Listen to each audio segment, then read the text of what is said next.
Okay guys, how in the HE double hockey sticks, is that how you say it? Are you getting this freaking bolt off of this top shock on this? This is a 2012 Ram 1500.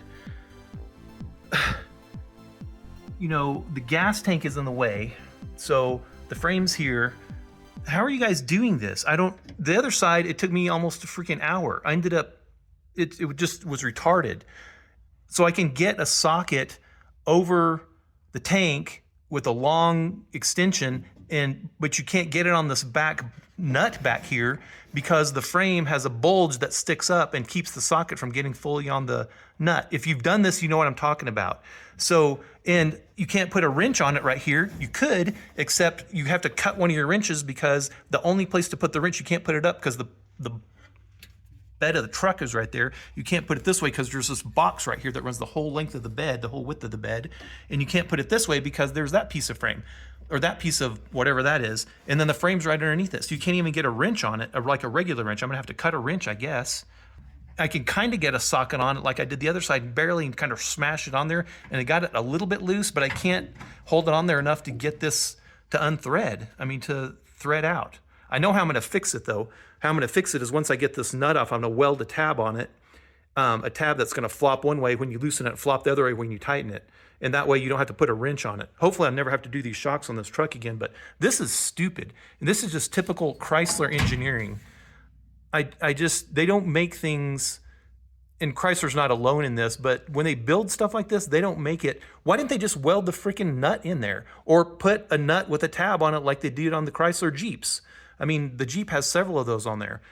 And why they just didn't do that here, I mean, it's just retarded. You have to take out the whole freaking fender well. I'm changing shocks. This should be a 10-minute job on each side, if that. You know what I mean? I've changed lots of shocks in my years, and I'm sure you have too. So I'm ranting, I'm sorry, but how are you guys fixing this? Please let me know.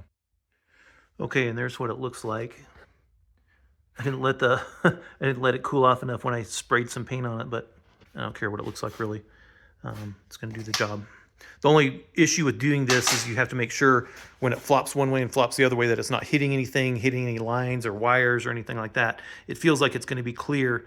There's two little kind of flanges that stick up on both sides so that when it flops, it's gonna hit one side. When it flops the other way, it's gonna hit the other side. And that's a flange that comes up off the frame. Also limits your access to getting a wrench on it. So thank you, Chrysler, for that as well. Awesome. So the other drawback of this is, you know, if anybody tries to change the shock in the future, they're going to be trying to stick a socket or a wrench on there. It's not going to happen at all because that's, you know, welded up. It's taking up a lot of the nut there. So, but it's going to be visible from right here at least. I'll show you in the camera in just a minute how this is going to sit back there. So let's get this shock in here.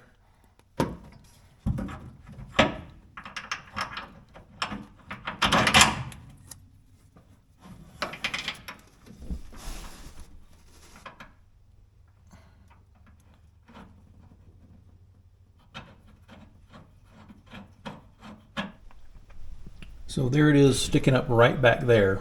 Okay, I'm kind of shadowing with the camera. So let's go ahead and tighten it a little bit here.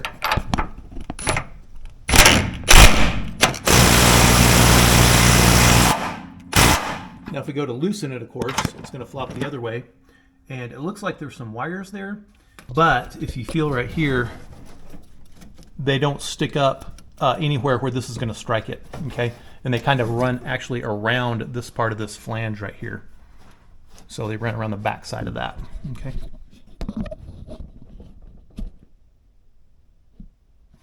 Let's just reverse it here just a little bit.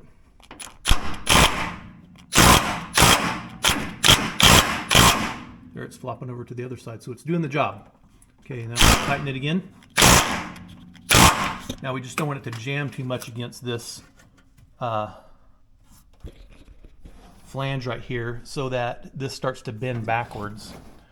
So, but the nut's actually making contact with the frame right there, so that's pretty tight right there. Of course, I'll put a wrench on it just to make sure it feels good. Okay, sweet. And this is how I originally solved this on the passenger side, and it worked well. Didn't work for the driver's side, even though I tried it. But you could, it looks like you can just get a wrench from down here, but this is a long reach, and I didn't have a wrench this long, and obviously with the fender right there, you can't get a socket on it. So this was a little bit of a pain, so I ended up just hole sawing a hole here. Obviously, it was a little low. I sawed one a little bit bigger, and this worked great for this side. Just put a socket on the back side, and this worked well for this side. I didn't have to take the fender out.